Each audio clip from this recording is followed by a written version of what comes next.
Hello everyone and welcome back to another video. This is Waterfall Joe and today we're out exploring some ruins, some abandoned ruins here in the forest of Connecticut. Today is actually Thanksgiving and I'm out here hiking today, so happy belated Thanksgiving to those of you who celebrate it. We are out here with the OM-3 and I'm actually filming on an OM-5 Mark II. In terms of lenses, I have a Panasonic 9mm on my video camera. I have the 20mm OM system lens on my OM-3.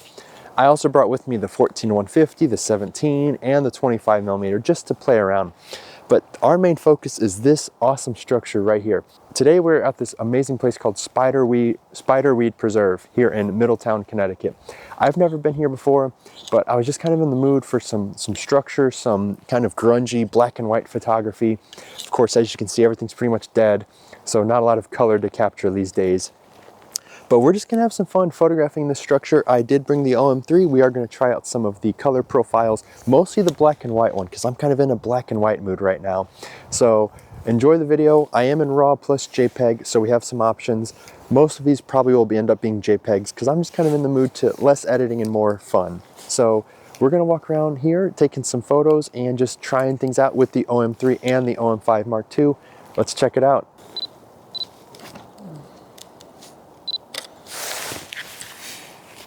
So if you haven't seen my video from last week, I was talking about how I downloaded some color profiles from the OMsystem Creative Recipes website. And one of my favorite recipes is the Jared Z monochrome recipe. And I don't know if I've ever been in a better spot for monochrome than this beautiful rustic structure here. This used to be a cabin here in the woods. I'm gonna research the dates and I'll put them here on the screen, but obviously it's been like this for quite some time now.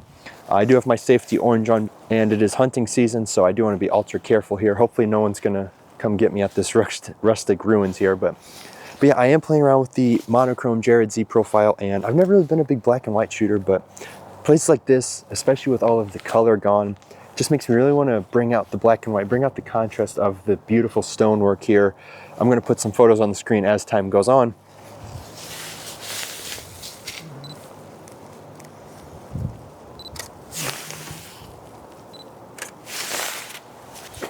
I don't know how many of you are Minecraft players. I'm a huge Minecraft fan, and this spot really makes me want to go home and build something like this in Minecraft.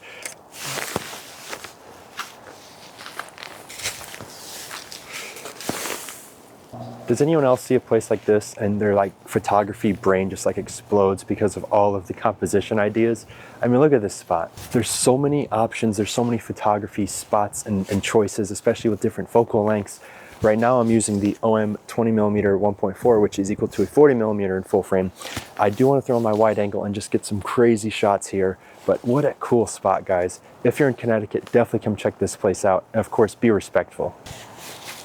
This has to be one of my favorite compositions I've come across so far. I love, of course, everyone loves a good frame, but a literal window frame that the glass is long gone. And we have, looks like the structures of what was once a porch cover over the top there. So I absolutely love this framing here.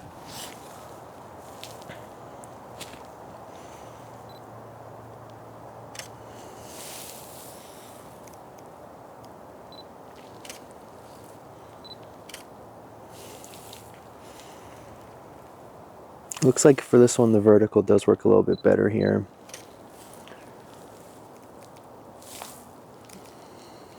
All right, just because the whole video is about black and white doesn't mean we can't at least try a little color. So let's go here. Let's see. Ooh, color one actually kind of fits this vibe. Now these are profiles I downloaded last week. Now my video, I will link it up in the corner which color profiles I downloaded. They are all from the Creative Recipes website, which is awesome.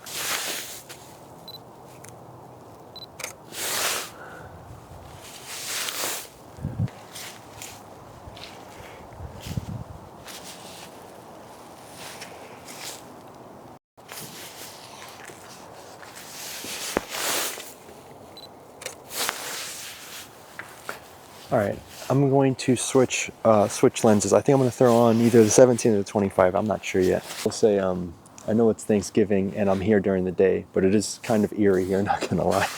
You know, I'm not a big 25mm or 50mm fan, but I do think I want to try it out today. I'm just in a whole experimental mood here. You know, why not just try new things? I've never really even photographed places like this, but here we are, right? And I also say this is my first time ever filming with the OM-5 Mark II, and this thing is absolutely great for video. You know, I'm not like a cinematic Hollywood guy by any means, but I'm having so much fun just using the OM-5. I think it's going to replace my Z30 for my video channel. Yep, I said it. I might be getting rid of the Z30 in favor of the OM-5 Mark II for video. All right, so I just switched over to the OM-25mm 1.8. And let's get some more photography going. Boo.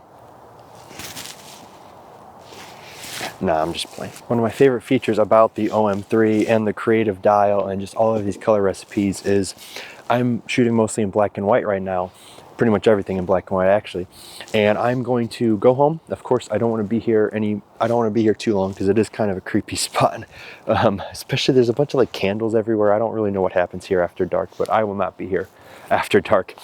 But I'm going to go home to the safety of my house, and I'm going to download all of these photos to my phone using OM Share or OI Share, depending what software you have. I do have the raw files if I really wanted to get more into it, but I'm having a lot of fun just doing JPEGs, honestly. But I'm going to save all of these to my phone, and then I'm able to throw them online just like that. And that's one of the coolest things is I don't really have to involve my computer if I don't want to, which is just, it really just speeds up the workflow, you know. It's kind of fun being out here with the OM-3 and the 25mm because this is kind of the setup that reminisces the most about film. You know, think of all the people who shot with a 50mm lens on a film camera. Well, the 25mm on an OM-3 is equivalent to a 50mm on a film camera. So this is kind of what people did. And now that I'm shooting black and white, I kind of feel like I'm shooting a roll of HP5 or Tri-X, which of course I'm not shooting film, but I can understand the appeal, just especially at a place like this.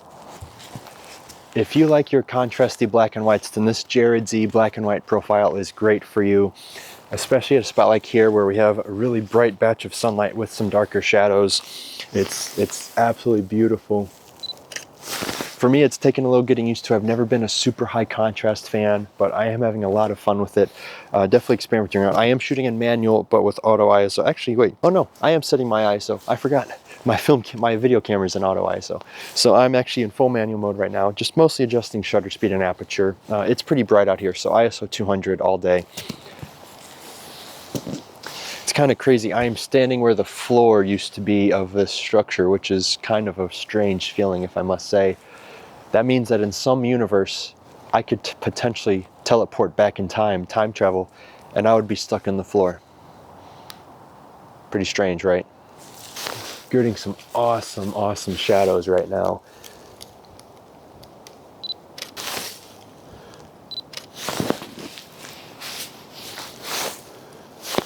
All right, I have a cool idea. Let's see if I can get it executed without injuring myself here. I really would love to get a sun star. And the sun is coming down right through this doorway, and I might be able to get a sun star through that. Let's see. I did get a sun star. It's not the most exciting sun star, but I did get a sun star. All right, so I'm feeling pretty crazy. I'm gonna switch up lenses here. I'm actually gonna throw on the 17 for you guys. And I actually wanna put my Panasonic 9mm on here because I wanna get some wide angle. I love wide angles, so give me 1 second. All right, that probably looks a lot different. Actually, I think I gotta go further down here. That probably looks a lot different. So I just switched from the Panasonic 9mm, which is an 18mm equivalent, to the OM-system 17mm, which is a 35mm equivalent. So a lot more tighter crop, but I wanted to try out some wide angle black and white photography on the OM-3. And unfortunately, I don't have any OM wide angles yet, so I only have the Panasonic. I would love to play around with the 8mm fisheye, or the 7-14, or the 8-25. All of those will be in the fleet at some point soon. But for now, we're going to keep rolling with the Panasonic. For now, I would love to come back to the spot with the 8mm fisheye and just get some bonkers fisheye photography. So let's see what I can get with the Panasonic 9mm. Oh yeah. If you know me, you know that I love wide angle, especially for like landscapes and waterfalls. I can shoot wide angle 99% of the time. So this feels right at home. Yeah, guys. I encourage you to go find a rustic structure, ruins, safely, and shoot it in black and white and with a wide angle. This is so much fun. All right, I'm gonna go for that sun star again. I'm actually gonna take off the polarizer because My polarizer is not it's all kind of scratched up, so it does impact sun stars. I'm at f16. Oh yeah, that's a good sun star right there. Alright, so I do want to show you all of the color profiles that I have downloaded. I currently have 4. I have 3 color and 1 black and white. So this one is set to my number 1, there's number 2, and there's number 3. Depending what mood I'm in, depends. I haven't really used too much, but I have used 1 and 3. Absolutely. Here, I'll put all of I'm going to shoot it in all of the different profiles just to show you, and then we'll switch to black and white. And I'll put all of these on the screen to show you the differences between the 4 color profiles I have downloaded. It totally depends on your style though. It really depends on what you're looking for.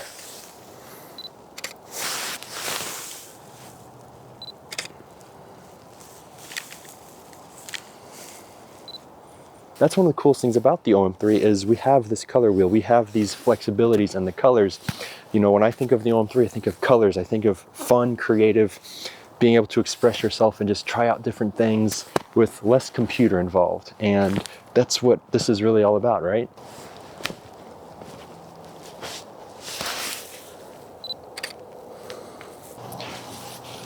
I'm gonna try something I've never tried before. I'm gonna try multiple exposure. This has never really been my cup of tea, but I'm just kind of in that mood today. I'm gonna try multiple exposure and in black and white mode, so this should be really interesting. Let's see, what can we come up with? I'm not really good with multiple exposure, but let's see if what if we just do something like this? I don't know. Okay, I'm not very good at multiple exposure. I know that there's some people who are very good at this thing. It's not really my cup of tea. I'll put it on the screen, but I don't know what this is. Yeah, I think I'm gonna stop with multiple exposure, not really my thing. But it is kind of cool because you can actually use all of your computational modes in the creative dial. So let's say you wanted to use black and white and you wanted to go do waterfalls, you can turn on the live ND with creative profiles. Now, of course, it's a JPEG, but so cool. Unfortunately, not a lot of moving water right here, but if you were at a waterfall and you were like, I just want to shoot this and no computers, you can still use all your creative recipes and the computational mode. So this OM-3 is quite a freaking workhorse. There's one more lens that I brought with me that I've actually never used, and I'm really excited to just try it out today. I brought the OM-system 14-150 with me. Now, for this lens, I'm going to switch over to it, and this is going to be a lens I'm going to just get more up-close photos, especially some of the stonework here. I really want to get some up-close texture photos of it, so I'm going to switch over to that now. I don't need to tell you guys this, but I do want to talk once again about the benefits of Micro Four Thirds and this incredible ecosystem of equipment. How many lenses have I played around with and shot with throughout this video, and all of it fits in this Wandered Rogue 6-liter bag. This is a 20 to 300 millimeter in full frame equivalent, and I can fit it in this little 6-liter bag. I mean, come on, that's fun. Before we go, always put all of the caps back on. Never leave your bag when you're at a place like this, because if someone comes running at you out of the woods, you got to be ready to go.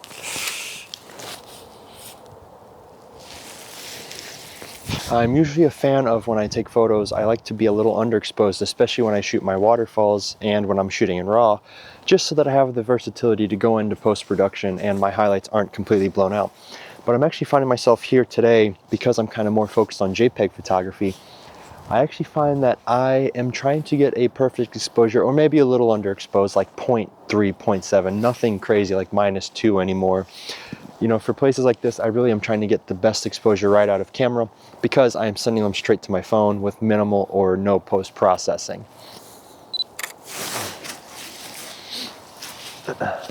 If you're looking for a one-and-done travel lens, I think the 14-150 is an excellent choice, just because it combines the size, the weather sealing. You know, it is a variable aperture. You know, it's not like the 12-100 f4, which is the GOAT, but this is more of a lightweight, travel-friendly lens for maybe someone who's not looking for like the best of the best of the best.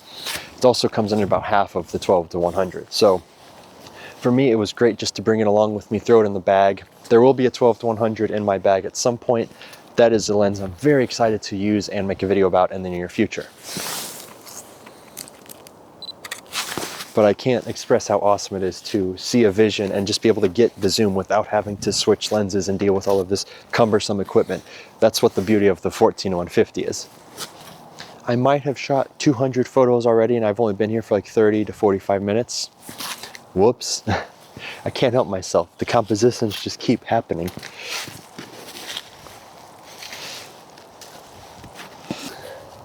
All right, everyone, we're going to wrap up the video there. I hope you guys enjoyed today's video. I hope that this inspired you to just go out and try a new style. Go out and try some black and white if you're into black and white at all.